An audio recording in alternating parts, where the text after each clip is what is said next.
Darkcast Network, indie pods with a dark side.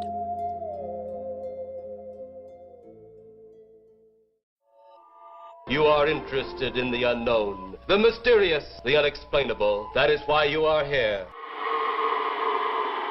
3, 2, 1. Spook. We are gathered here as advisors, as scientists. The kind of place we expect a ghost to like to wander around. Hey, we all know how we're gonna die, baby. I'll help you. I'm something of a witch. Welcome to Mission Spooky. I'm your host for today, but usually just your cryptid enthusiast, Cord. And with me today, as per usual, is the queen of everything, Kiki. But we're missing JC. No host JC. He's so lame, had to work a job. How dare he? How dare he try to make money so that he can live and buy food? That's ridiculous. Not allowed. No, he knows how we feel about that. It's been revoked. Shit. Oh, man. I don't have anything. I was going to say I don't have anything to share, but the truth is, wow, man. Television? Whew. It's a thing. What is it? What is this, a Seinfeld joke? What the what kind of opener is that? Yeah, that's what I was going for. Yeah, television. Let me tell you, television these days, huh? You got the frickin' Mandalorian today. You got the frickin' Picard today. Catching up. I'm almost done on Discovery season 4. Then I got to watch all of Strange New Worlds. If you're a sci-fi person right now, it's the best time to be alive. It really is. Star Wars, Star Trek, back to back. I freaking love it. We just had the Oscars and Everything Everywhere All at Once won, and I was so excited because I love that movie. And if you are a Patreon subscriber at the $5 level, I'm going to be on in a few weeks. There's a poll out there for what to talk about, and right now, talking about the Oscars is winning. If you are joined at the $5 level, then I'll be on a Tuesday night talking about the Oscars so far, just for funsies. Q&A, baby. Of course, you guys are invited. I'm not really sure, if y'all be able to come or not, because I know your work schedules are terrible, but I'm guaranteed to be there. Let's put it that way. All right, so we're going to cover a lot of really depressing territory. I'm deciding on what depressing thing to talk about first. Oh, Lord. What depressing thing we should end on. What are we talking about today? Life is chaos. I've been sick for the last week, so I didn't have the energy to look up anything. I'm learning today. This is why I had to give you and JC off the other week for the Guillotine Massacre, because you were sick as hell. JC just needed to take a day because he's working nonstop. Yeah. As a mental health break. I'm the only one that's crazy enough to keep going. I'm look at all this death and destruction. This is so exciting. You're like, mental health? What's that? Yeah, I was writing the Guillotine Massacre and watching All's Quiet on the Western Front at the same time. So, yeah. Yeah. Didn't want to have a good day that day, did you? No, I didn't. And I questioned my own sanity after making that decision. The movie was great, though. The Massacre, not so much. Yeah, we're talking about people getting messed up today, huh? We're also we're talking about a different massacre. We'll just break for a sponsor and also for our October pod. If I haven't already posted it, Mission Spooky teams up with Edward and October pod for April Fool's Day. All three of us got in on that one. So anyway, when we get back, we will talk about the Battle of Bloody Brook. Sounds fun. It was for some people. Who hates commercials? Everyone. Am I right? But once you get into podcasting, you'll learn pretty quick how important they can be. What's that? Oh, you want to make your own podcast? Well, Look no further than Anchor by Spotify. You can record, distribute, and earn money from these pesky commercials all on the Anchor app. Spotify for Podcasters lets you record and edit podcasts right from your phone or computer, so starting right now is a breeze. Anchor can distribute your podcast to Spotify and everywhere else fine podcasts can be heard.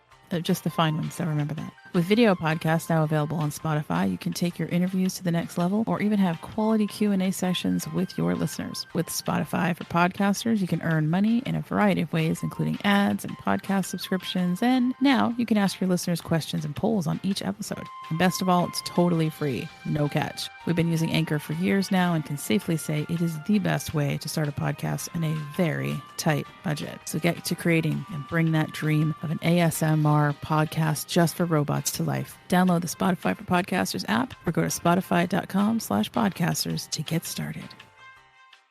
April Fools. Is it possible to truly be scared to death? To death? To death? April Fools. Deadly amounts of adrenaline. Of adrenaline. Of adrenaline. Of adrenaline. April Fools.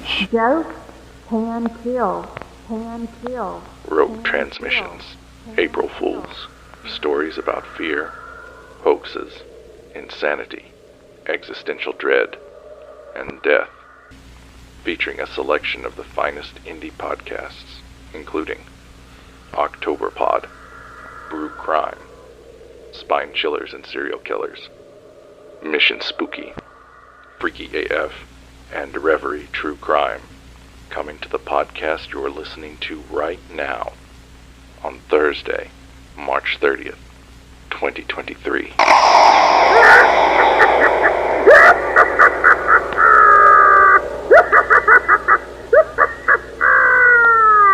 Is it possible to be scared to death? Welcome back. All right, let's get through it. Oh, did you want fanfare? My bad. Welcome back. Oh, that was very NPR. It was like, welcome back. Just all right. Going to the welcome back. Welcome back. We're a very serious history podcast today. We take this seriously now. Super serial. No jokes allowed. Okay, I'm going to start with the Battle of Bloody Brook. And this topic was chosen by our Patreon supporter, Frederick. While I was studying this, though, I was surprised to find out that this whole area around where this battle took place is filled with all kinds of ghost stories and really interesting history. Interesting meaning tragic and terrible. So I decided to tell the tale of the battle.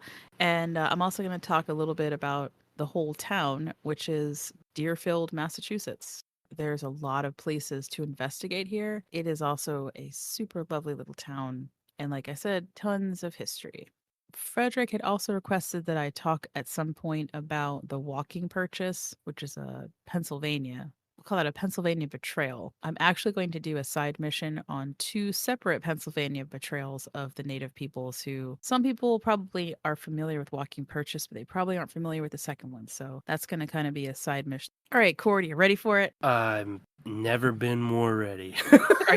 Are you ready to get depressed? Already there. Let's go. Depressed-er. Okay, we're kicking it up another notch. Yeah. Okay, so let's talk about the battle this episode is named for. There is one name and a war that should sound familiar if you've been listening to us for a while, and that is King Philip or Metacom and King Philip's War. Now, Metacom or Metacomet was the chief of the Wampanoag. His war with the New England colonists lasted for about a year between 1675 to 1676. And in our episode on cursed objects, we mentioned the cursed wampum belt of King Philip. The lead up to the war, well, I'm going to give you a brief summary. Much of the population of natives in this area had been decimated by disease brought in by the Europeans, because they were so nice to bring that with them. They're like, here, have some disease that you've never been in contact with. Oh, you're dead. Sorry. Much of the tribal lands had been lost. Some were legitimate sales to colonists, and others were illegal land grabs. This was just one of the reasons why natives couldn't trust the colonists, because they never knew if they were abiding by their own laws or not. And I will reiterate here, and something I talked about in 2 of our pirate episodes, is that the Puritans in this area were assholes. They didn't just try to land grab from natives, they also tried to land grab from other colonies as well. Just ask Maine, for example, how they felt about the Puritans of Massachusetts. Yay. Yeah, coming in, stepping over their boundaries, completely ignoring the laws of England at the time and the charters that were paid for by other people. Oh yeah, they had some, some people will say, oh, they have giant balls, but honestly, they're just fucking assholes. And then you're like, oh, I know why England got rid of these people. Oh, okay. And then you're like, God damn it, England, what the fuck? Why did you send them here? So yeah, you can still be part of England. Just go to the other side of the planet. Yeah, they were so happy to see him leave. So what you wind up having is that there's less land for Native Americans to use for hunting and agriculture. So they're already not too happy with the current situation with the colonists in Massachusetts. It's a good start. Good start. Yeah, no. The Great Sachem of Wampanoag Confederacy, Massasoit, Osamoquin. Massasoit is not a proper name, in case you didn't know. It means the Great Sachem, basically. So that's his title, and then Osamoquin is his name. He had passed away. He had 2 sons that took control of the. Oh God, I tried to listen to how to say this, but I'm going to probably screw it up anyway, and I apologize. I believe in you. Pokanoket tribe within the Wampanoag Confederacy. And those 2 sons are Wamsuta and Metacom. Wamsuta was the elder son.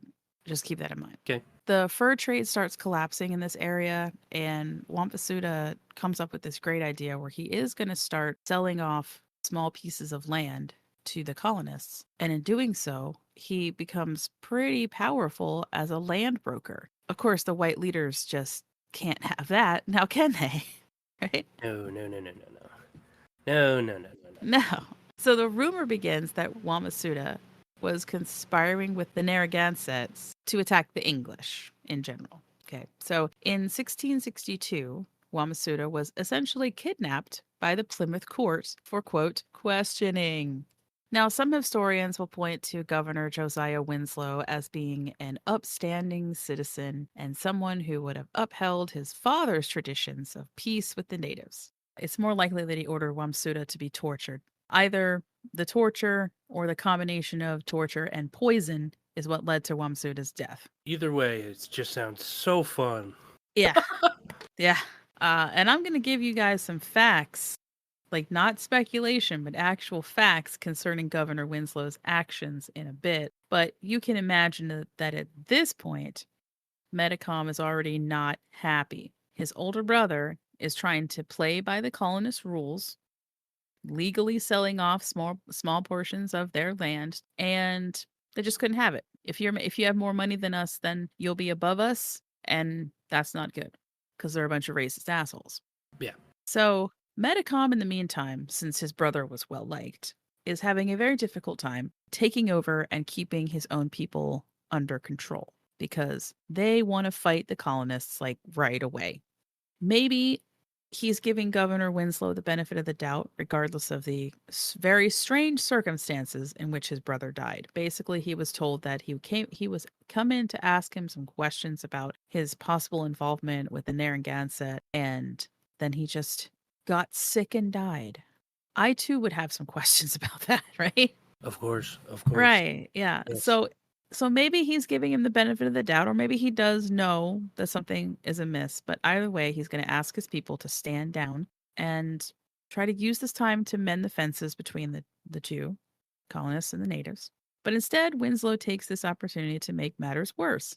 And this is where you have to question if he was doing this because he was recently diagnosed with tuberculosis and was like sick and just fucking miserable, or if he was truly an asshole and was not going to, he didn't give a crap about what his father had in place at all either. He was more like, just kill all the Indians. Right. So there is a famous native liaison working between the Wampanoag and the colonists. And that man's name is John Sassaman. He is murdered. It's found out that he's kind of acting as a spy. And the speculation is that he might have overheard Metacom's men talking about raiding the colonists in the area. Well, that's not actually speculation. It's pretty much what he's going to claim. Sassamon himself. He's going to go right to the colonists and he's going to say there is an impending fight. He tries to convince them to get ready and to possibly have a first strike kind of thing, hit him first before they hit us. Sure. But no one in the colony is going to listen to him, which I think is sort of interesting to begin with. Maybe at this point they're also thinking like mending fences. Let's not start a war. Let's not get too crazy here, right? Because all they want to do, technically speaking, is farm and live their life away from England and to, in their minds, not be persecuted for their beliefs. Yeah. But shortly after he fails to attempt to get these colonists all worked up about this, he disappears. Toward the end of January 1675, Sassamon's body is found floating in the Assawampset Pond. And I'm disappointed because if JC was here, he'd definitely have an ass joke about the Assawampset Pond. JC, damn it. You had one job. Your only job should be to make fun of these names on this podcast. Yeah. How could you, JC? Well, technically, he has a couple jobs. He has to say the intro, he has to make fun of how old you are, and make name jokes. Yes, and then he has the outro that he's supposed to think of. Yeah. Which, that's your job right now, so you got time. Listen, I come prepared. I know. I shouldn't even have to say anything. So, in June of that year, 1675, 3 Wampanoag natives are accused of killing Sassamon, and all 3 of them are going to be sentenced to death. Now, in all fairness, the trial is the first of its kind. It makes up of half colonists and half natives. So, there are native peoples who are also accusing these men of killing Sassamon. This is Massachusetts, right? It is, yes. So the only real thing that I know about Massachusetts is that when you go on trial there from the Puritans, it usually doesn't work out super good for you. This is true. I don't know about this exact time. Like, if most of them probably haven't happened yet, but I assume they already don't have a great track record with it. So, the Salem witch trials are going to be in 1692. So we're still getting there. We're still making our way in that direction. We're getting there. Yeah. 1675. So yeah, this is the beginnings of trials not going well for people. Okay. This is the precedent. Gotcha. Yeah. Right? Among these 3 men is a man named Tobias. He is Metacom's trusted advisor. I have my own opinion about Sassamon, which is that he may have deliberately been given false information to report to the colonists to prove that he was a spy for them and he was going to start shit. And I think the Wampanoag just took matters into their own hands and got rid of him because, well, it was pretty obvious that rather than keep his mouth shut, the first thing he was going to do was go start trouble. And it's already a pretty delicate situation. So they were like, look, he's going to, I don't know. It's very strange. It's very strange. But and then your best friend's basically like, put to death for... So you've lost your elder brother to weird circumstances. Tobias gets killed. But I think it's interesting that rather than just let the natives distribute justice on their own for Sassamon, which it seems like they did, if it's true that these 3 men killed him, Winslow inserts himself in there and involves a trial and doles out justice through colonial means with this jury.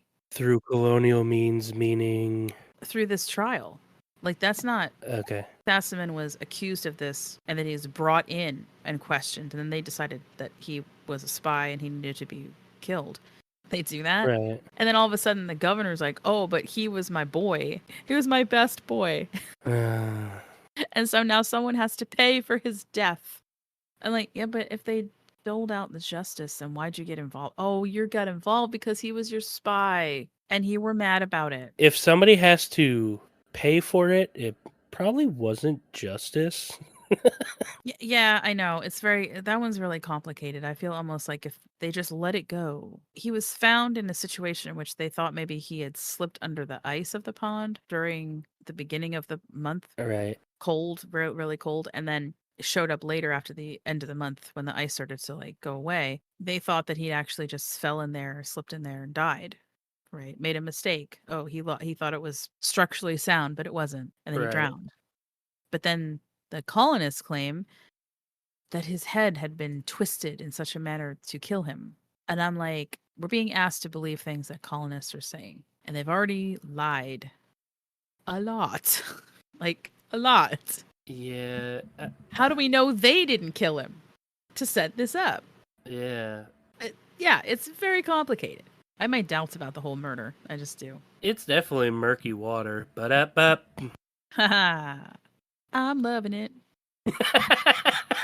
Now I want a hamburger. So, by the end of the month after this trial, colonists and Native Americans are burning each other's settlements to the ground. In the Massachusetts Bay Colony, settlers grew suspicious of even Native Americans who were considered to be friendly. They began exiling them. They also exiled the Native Americans who were, quote, praying Indians. Those were ones who had been converted to Christianity. If you listen to the Guillotine Massacre, it's after this, during the Revolutionary War, but it's the same concept. They convert to Christianity thinking that they're, quote, safe. Well, we believe in your God, so we're all good, right? No, fuck you. We're sticking you in a camp. And that's what they did. They set up praying camps and started sequestering all these natives who they had converted to Christianity. I just want to punch some Puritans right in the face at this point. I just do. It gets worse because then the fighting is contained locally right now. So Governor Winslow, though, has this small window of opportunity to use diplomacy to stop the fighting and make sure it doesn't get out of hand any further. And instead, he chose violence. yeah, just kind of forgot he had that wild draw 4 in his Uno hand, huh? He woke up one day and chose violence. Yep. This makes me so angry. I want to. Well, welcome to humans. Welcome to the founding of America. It's all based on a bunch of bullshit and hurting people. So he's going to gain the dubious distinction of being the first leader to use slavery as a weapon against the Native Americans. When several hundred natives surrender to authorities in Plymouth and Dartmouth, rather than assure them the amnesty that they're seeking, as in they don't want to fight in this fight, they want to stay out of it, they also just want to live their lives. Governor Winslow and his war council decided that all natives should be considered guilty of attacks on the colonists, and those peaceful natives seeking asylum were shipped out as slaves to the Spanish in Cadiz. Doing the old racist brushstroke. Everybody's guilty. Gotcha. Yep. Just like the Pennsylvanians will do to the Guillotine Lenape a while, about 100 years later. I think it's almost 100 years. Right. Again, colonists, may I remind everyone, are encroaching on native territory. The colonists have invaded their land and they're getting shipped out. Ugh.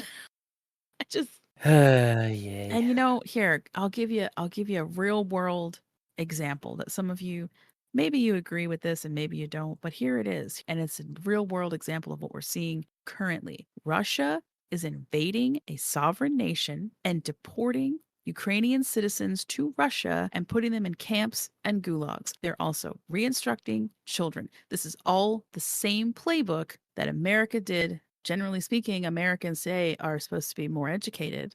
Dare I say, quote, woke, but that's what it's about. It's about understanding. Woke just means that you've come to the realization that your country sucks. I mean, Russia is no different. They are the bad guys in this scenario, as well as, unfortunately, at this point, the Puritans are the bad guys. I can give you another example that's also pretty awful. The Dutch, some of the most cruel people in history, just historically speaking, not necessarily present day. No offense. you sons of bitches. Well, my English family definitely has some feelings about the Dutch. Yeah, I won't get into that. But anyway, they're not currently invading Suriname and then hanging, quote, unruly slaves by the rib. Oh, fun. That's a new one. Yeah, they would stick a giant hook through you. So the hook went through your torso and hooked around your rib, and then they would hang you that way. Like the old Texas chainsaw, huh? Give them the old meat hook. Yeah, that's exactly how they treated the people of Suriname. They were invaders as well. They were like, oh, I like your island. I think I own it now. Fun stuff. The natives are angry. They're really, really, really angry, and they have every right to be at this point. The summer of 1675. It sounds like a song that a certain Canadian should be doing a song about. Or the summer of 69. Anybody? Okay. Anyway, the Yeah, summer of I got it. 75. I got it. Thank you. Okay. I I was just got it. in case other people didn't get it. I guess I got to make the obligatory, since I'm being Jay, say, you mean like 1579 or whatever? Yes. Thank you. The natives are getting a taste of victory. They have overrun many settlements and villages in Massachusetts. Settlers are forced to abandon their homes, and by 1765, September of 1675, they are gathered in the blockhouse at Deerfield. They don't have enough supplies for winter, so they're going to send out a team of 18 Teamsters. I know some of you might be like, Teamsters Union? What? It's the wagoners. It's the guys who are going to have the wagons and the horses, and that's their job. That's where that comes from, in case Right. anybody was wondering. These 18 Teamsters are going to be under the guard of Captain Thomas Lothrop.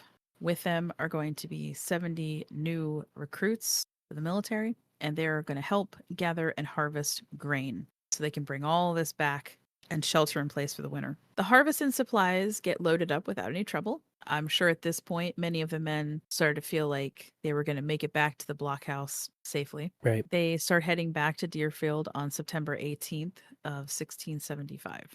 It was noted that the men took a short rest during this trip, and some of those recruits laid their firearms in the wagons while they went out foraging. They're kind of looking for berries, and one book says grapes, like wild grapes.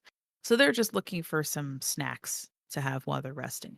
Lothrop and his men had no idea that a large force of natives had been silently following them. As soon as the men get comfortable to take a rest, the natives attacked. Most of the men, including Captain Lothrop, are killed in the first volley of arrows and gunfire. There is a Captain Mosley and his troop of 60 soldiers in the area. They were basically just patrolling and happened to hear what they sounded like to them was fighting, and they race in that direction to join the fray. The battle's going to play out for over 6 hours until a group of 100 Connecticut soldiers and their Mohegan allies show up. This to me is interesting because Connecticut had a very different approach when it came to Native Americans. I'm not saying that they were like super great, but at least at this point, the Mohegan are a tribe. They are fighting together. They're a cohesive unit. And it was like that in Pennsylvania for a while too. But of course, there's always somebody that fucks it up. Always. Finally outnumbered, the local natives, the ambushers, right? They retreat into the forest. Right. The surviving soldiers drag themselves back to Deerfield, where they stay for the night. There's a bit more intricate detail about the fight, and that is going to be found in a really good book called Flintlock and Tomahawk by D.E. Leach. In case anybody wants to check that out, I'll try to remember to put that in the show notes, because that's where a lot of the battle information comes from. The next morning, the soldiers return to bury the dead in a mass grave. There's going to be 90 people killed in total. Most of the names are preserved, which was good. Like, they knew who these people were. Right. Almost all of them, though, are very young men with no wives or children of their own yet, most likely because they were newer recruits. So they were pulling the younger guys in for this particular mission. It was noted, though, that one of the Teamsters who perished had 3 sons with him, and they all died together. In 1838, there is a minor excavation of the site to ensure that it did in fact have the mass grave there. So once that was established as, yes, this is where it was, they put up a flagstone bearing the name of Captain Lothrop and a summary of the event. Interesting to note that many of the soldiers who lost their lives here were from the coast. So they were fishermen and shipbuilders. They were basically recruited to come in and defend the interior. And a lot of them come from Essex County. The grave, the monument, and the site of the battle are all located in South Deerfield, Franklin County in western Massachusetts. And yes, you can go there. The other reason we have some extraneous information that we wouldn't normally have is that there were survivors. A few. A few. Of the 90. There's Robert Dutch. He's originally a fisherman from Essex County. If you type in Robert Dutch and type in Bloody Brook Massacre, His family has some interesting stuff about him. He's got a whole family tree. So originally he was a fisherman. He wound up getting into agriculture later. He is found by Mosley and his men, gravely injured, stripped naked by the natives, and basically left for dead. He's the worst off of all the survivors, and he still managed to pull through. Damn. Henry Bodwell, same thing. If you look him up, his family tree is available. It says that he had a broken arm because a musket ball went through his left arm and like broke his arm, but he had managed to continue fighting. Interesting, Henry is listed on people who perished, but then if you read like from the historical site, but if you click on his name and read it, he did survive. So that was a little confusing. Not only does the note say that he survived, but also his family history says that he did survive. Then there's John Stebbins. This guy must have had like super protection from some god, because he also has a very long family history available online. It says that he bravely jumped into the fray to fight alongside his comrades. He's essentially going to be saved when Mosley and his men arrive. He is the only person who sustains no injuries during this battle. Damn. Yeah. Isn't that crazy? To me, that's like, holy shit. Nothing? Wow. You must have had a good hiding spot or something, man. Right. That's what I was like. When you say bravely jumped into the fray, do you mean hid under dead bodies? Yeah, I don't know, man. Yeah. And I'm not judging if that's how you survived. It's just really funny. That or he's the luckiest dude. That's what I said. I was like, holy shit. And then there were two other men who don't have a whole lot of information other than they are survivors, John Toppin and Thomas Very. So we're talking about literally, what, 5 out of almost 100 90. people? Yeah. Yeah. Yeah. Just over Jeez 90. Louise. Yep. That's it. That's all the survivors. So the bubbly little brook that used to be referred to as Muddy Brook, according to those who had witnessed the massacre and survived, they say it was tainted with the blood of those slain near it, and hence the locals grew to call it Bloody Brook. Deerfield becomes abandoned shortly after this, and then the village is destroyed by King Philip's warriors. Just because fuck it. Yeah. Like, fuck you. We talked a little bit about the aftermath of, this is just the worst battle, like with the most lives lost during the war. We talk more about what happens after with King Philip in that episode of the Cursed Wampum. So that's a Cursed Objects episode if you want to go back and listen to that. I can just basically sum up by saying that he is eventually going to be hunted down and killed himself. And after that, his warriors are going to try to fight, but they're extremely disorganized after that. And they lose. And they lose big. And all that's going to be left are the colonists. Now, as for the haunting in this location, I feel like this is another area that's poisoned by negative emotion and tragedy. Kind of touched on that in the Gnadenhutten massacre, where it's very similar. Over there, that one was in Ohio. They think they can hear screams, and it's a very solemn place. It can go quiet, and then they think they hear, yelling and praying, because those were, quote, praying Indians when they passed. They were Christians and they were praying to the Christian God and asking them, please don't kill us. Yeah. That was a tough one to do. Come on. That was really fucking tough to do. Yeah. As far as me writing it and reading about it, I was like, oh my God. And I, also full disclosure, I am not Native American, guys. Like I have zero. There is not an ounce of I feel like it's important that we all know about this stuff. Yeah, we just have a shred of empathy here. Jesus. Exactly. Yeah, really. There's no agenda other than history. That's it. There's also a few people who've said that they swear they saw, people walking around in colonial dress, just wandering, and then they just disappear. Also, the gunfire screams as if the area is like replaying and repeating that history at certain times. I would love to be able to try to get John Sable on here, but I am been reading a lot of his stuff, and he is very much of like, there's a trigger for this. Like maybe somebody is sensitive, or maybe there's someone who knows the history and they're remembering, and then that could cause like a trigger effect. Maybe that's why we see things repeating itself. So it's not actually a sentient haunting. It's more like residual. Right. But possibly caused by you. By me.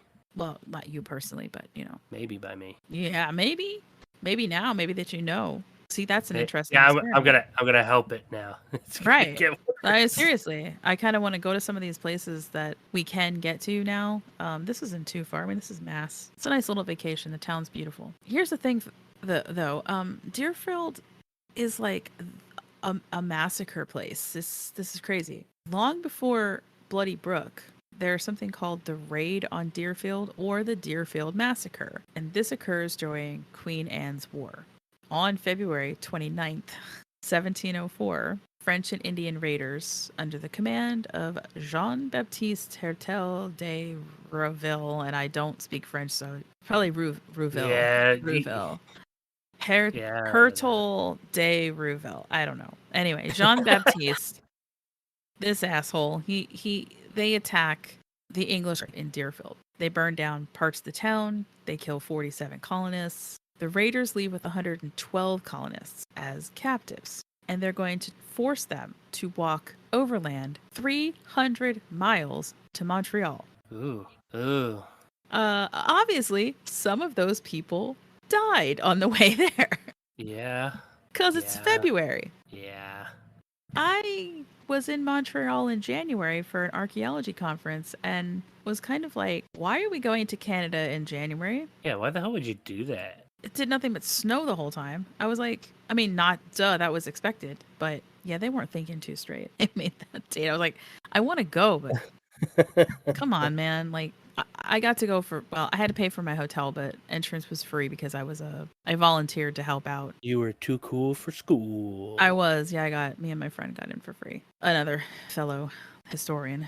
Okay, so some of these people die. Also, if they're unable to keep up, they just outright kill them. Here's where the ghost story comes in. One of these people is Eunice Williams. According to her husband, who survived, Eunice had just given birth the day before the raid. So she's still recovering from giving birth.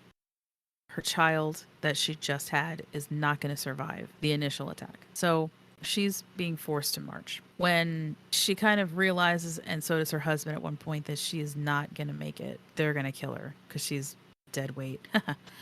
That's not funny. Her husband and 5 of her 7 children total watched as they dragged her into the waters of the Green River and tomahawked her to death. Oh, fun. Yeah. Apparently at least one swift stroke. So not a bunch of hacking, more like just a done. I'm not... No. Oh, You're like, nope. no. No. So this is near Greenfield, Massachusetts, where this death is taking place, where the river is. There is a covered bridge there. They cross the river, and it's called the Eunice Williams Bridge. It's commemorating her and commemorating her death place. There's also one of those historical markers there as well. So she is said to kind of hang out here. Some people feel like she's maybe looking for her family. I don't know. I hate to think that she's stuck, in the same place that she died so violently. You'd think that she'd go back and haunt her house where she was happy. I don't know.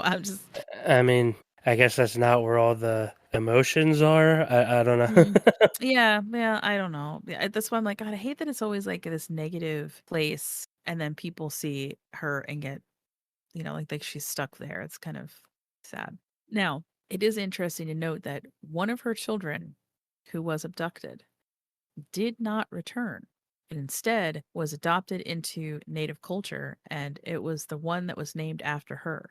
So there was like Eunice Williams Jr., if you will. She just totally accepts Native American life and doesn't ever want to come back. She marries into the tribe. She's happy. She doesn't even speak English anymore. She just dumps the whole thing.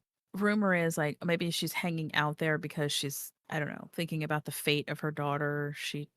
I don't know. I don't buy that really either, but I do think that it was interesting that her daughter left English society after this. Yeah.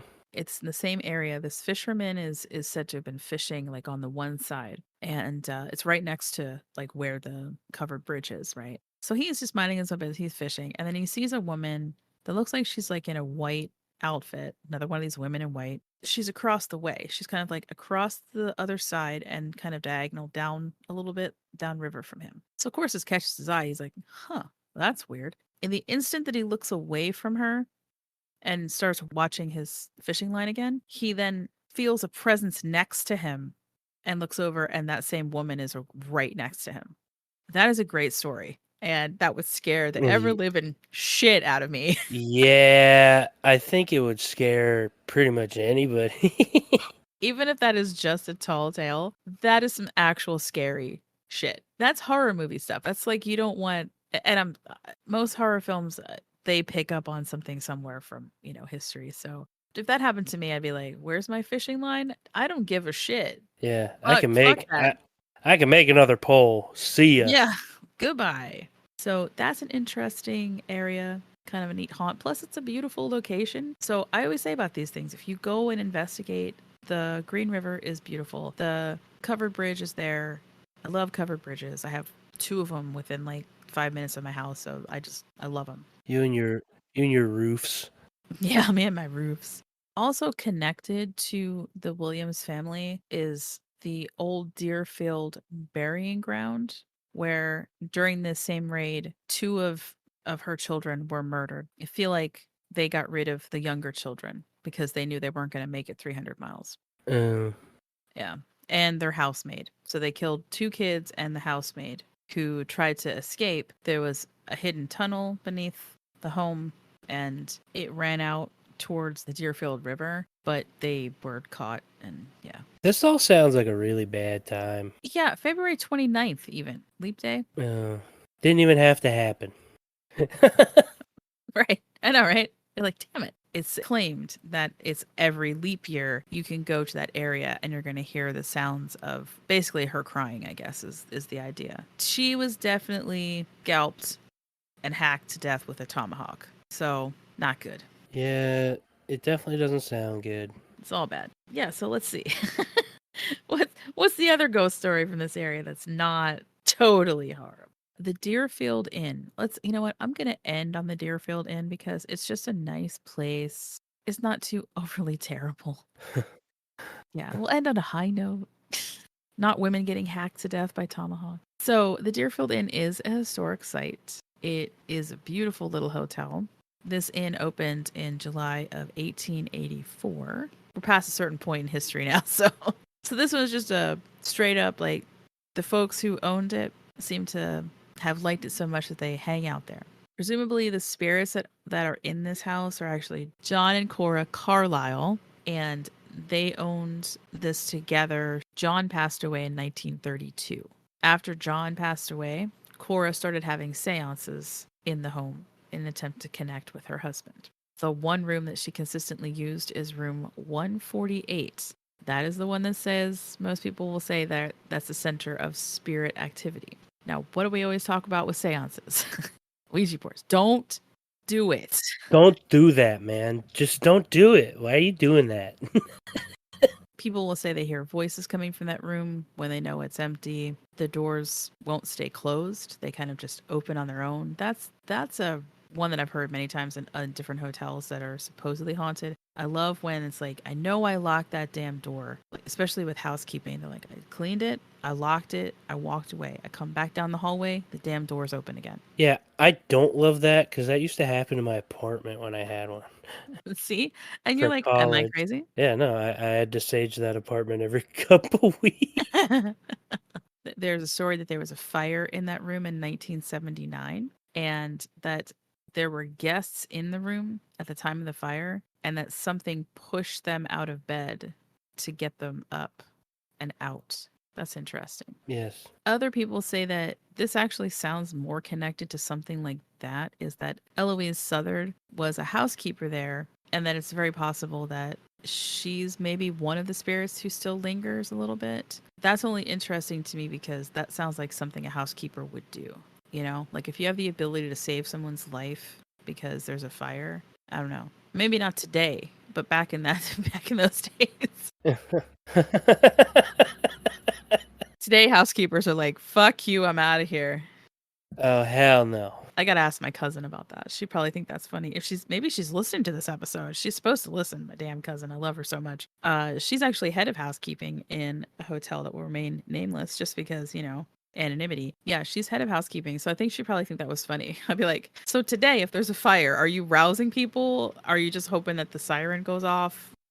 And then are you like getting the fuck out? Like legit. And that's the other thing too, like back in those days, there wouldn't have necessarily been a good, fire type deterrent. Like when Eloise was alive, I'm saying, and then, like, I don't know.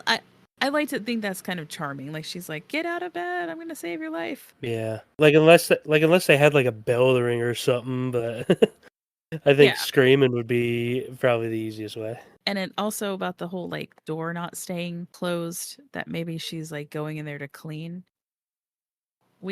I am so excited to announce the next band. Our featured band today is Widow Rings with their song Guillotine Baby. Widow Rings is out of Virginia, and it is widow and then rings, so it's not like one word. Guillotine Baby is their latest release, and you can purchase that on Bandcamp like we did. It just came out at the end of January. They are, well, you're about to hear them, but they're kind of like a goth type band. Imagine that. Kiki's playing goth again. I know, it's like the only thing. Dad, Kiki's playing her goth again. Well, apparently I'm going to see The Cure with Jess. Yeah. with Jess, which I'm Yeah. stoked as hell about. We're going to play Guillotine Baby for you, and when we get back, we'll do our usual begging you to join us On our usual bullshit.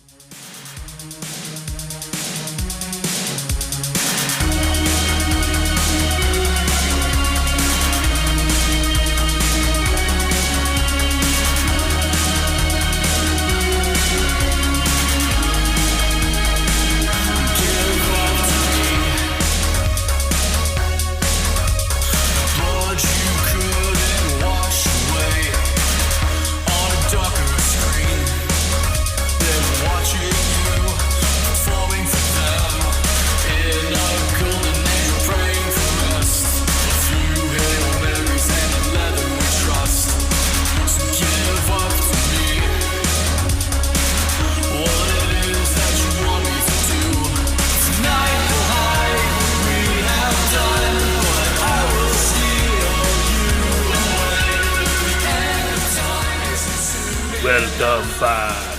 Oh, thanks for listening today. Thanks for joining us for some more Massacre. Ay, ay, ay. I'm not 100% sure that I'm going to stick with the original schedule. I think I changed it slightly because I thought it'd be fun.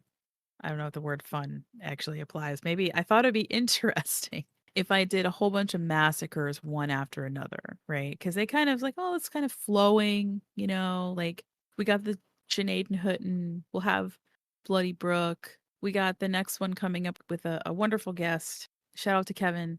I'm not, I don't know. I feel like I'm going to have to just do the last one, the last like terrible massacre. Then we have an awesome interview after that with a director. Haha. Ooh. And then we're going to be moving into spring. And so I decided after that we're going to definitely make it more fun. Yeah, I don't know how you can get more fun than this subject, but we're going to have the summer of haunted places that you might want to vacation to. ooh, are we going to haunted beaches? That's if we do, I'm seriously thinking about it. That'll be volume 2, Haunted Shores, volume 2. Hell yeah. So there's still a lot to talk about, and it's time. I think it's time to revisit that. So I have some stuff planned. It's so exciting. So anyway, if you want to join us, head over to patreon.com/missionspooky. We have tiers at the $1, $3, and $5 levels because we know that everyone's broke. There's no point in making it any higher than 5. It's fine. One single buck is going to get you our undying gratitude, access to our booper reels, access to our archived state episodes with just me and JC, and of course, a shout out on the cast. Thank you to all our Patreon supporters currently. We love you guys. Is going to be a state episode coming up at the $3 level that is not going to have an archived episode because it is a state that we had not talked about yet. So it's going to, but the booper reel is still going to be there for the dollar level. So as I said, $3 gets you access to those newer state ones that we just did, and side mission early access, and anything extra that I want to do that I call Kiki's Quirks. I got to make a list. I think I'm going to pull the patrons again. You also get the stat block card and the art card for our Cord versus Cryptid stuff, and we are locking down that as we speak. So hopefully in the next month we'll have Cord versus Cryptid back, and we already have the 2 planned. And then I have the Yes. next two in my head, but I'm not going to tell you what they are, Cord, because it's going to be exciting. Yes. I will defeat them either way. Okay, a $5 level gets you access to the private Discord server, which, as I said, once a month I'm now just kind of hanging out on there, and I poll people on our Patreon to see what they want to talk about. Right now, the Oscars is winning, just to chat about Oscars in general. Anyone can join our regular Discord community, which we are trying to grow. We have channels for ghosts and cryptids and UFOs, a place to promote yourself if you're an artist or author, musician, or a fellow podcaster. We also have a D&D chat in there and general gaming if you just want to nerd out. And you can follow us on Twitter until it self-destructs and on Instagram at Mission Spooky. Don't forget to rate and review us on iTunes, Podchaser, and Good Pods. Just be kind. We also do have a website available, and I am currently writing out better all the episode notes, because I do have all the notes and I have all of the, what's that word I'm looking for, Cord? The references. Yes. That's it. Yeah. Thanks. I helped. You did. Yes, I have the references for that too. I usually try to put those in the show notes, but I also want to create sort of a blog where it's all in one place. So even if I don't have the whole thing written out, you can still go there to click on it and see where the references are. So that's been a task because I had to redo the entire website to start with. So that's done. You can also find us on YouTube. Now, we in the past had done horror movie reviews, and I just put one up the other day. We did a spoopy horror film review that kind of forgot that we did it. I was cleaning out our files on my computer and I was like, what is this? Oh shit. That's the spoopy one. So the three of us did animated reviews for Frankenweenie, Paranorman, and the Addams Family. Yeah. Yeah, I bet you forgot that you did it too. I didn't forget that I did it. I forgot that it wasn't up. Right. So those are YouTube exclusives. We are thinking, well, I'm thinking about maybe it'd be fun to also do some paranormal documentary reviews as well as horror films, because I got a lot to say about some. Yes. And y'all might want to hear our opinions about some of these shitty documentaries and also brilliant documentaries. For example, I just watched a documentary on the Flatwoods Monster, and it was really, really entertaining. Which one was it? Because I watched one a couple years ago. This one was available on Tubi, the freebie to watch, and I think it was just called the Flatwoods Monster. But it had the original people, who were the two people that were still alive, that they knew where they were. They were there. I think I watched that one. It was good. Yes. Flatwoods Monster: Legacy of Fear. It was good. And there was some other documentaries I watched that were really bad. I need a list of documentaries to intake. Oh god, that some of them were just they were Bigfoot documentaries, and it was not good. Just say that it was not good. So just in general, go subscribe to our YouTube channel, because we will have some, at least those movie reviews are exclusive. And hey, Cord and I might do documentaries. JC's invited, but since he has to work and like earn money and stuff for food, I don't know. Lame. I know, so lame. All right, well, until next time, stay spooky and don't die. But if you do, contact us. Okay, so this one might be a little hard, but I want you to contact us by going back through this episode and at the first break entering what you wanted to say as a cheesy joke, because I intentionally didn't want to put one in this time. Oh, yeah.